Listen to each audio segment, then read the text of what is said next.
14-ാം രാവുദിച്ചത് മാനത്തോ കല്ലായി കടവത്തോ, പനിനീരിൻ പൂവിരിഞ്ഞത് മുറ്റത്തോ കണ്ണാടി കവിളത്തോ, തത്തമ്മ ചുണ്ടു ചുവന്നത് തളിർവെറ്റില തിന്നിട്ടോ, മാരുനൊരാൾ തേനിൽ മുക്കി മണിമുത്തം തന്നിട്ടോ, താന തിന്ത തിന്തിന്നോ താനിന്നി താന തിന്ത താനിന്നോ, തന തിന്ത തിന്തിന്നോ തനിന്നി താന തിന്ത താനിന്നോ.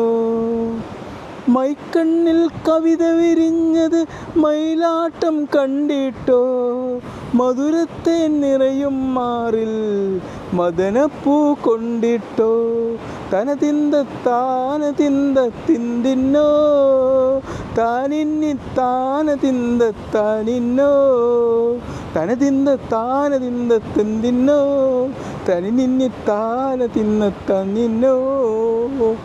പാടാൻ അറിയില്ലെന്ന് തിരിച്ച് പാടാതിരിക്കാൻ പറ്റുമോ? Enjoy singing.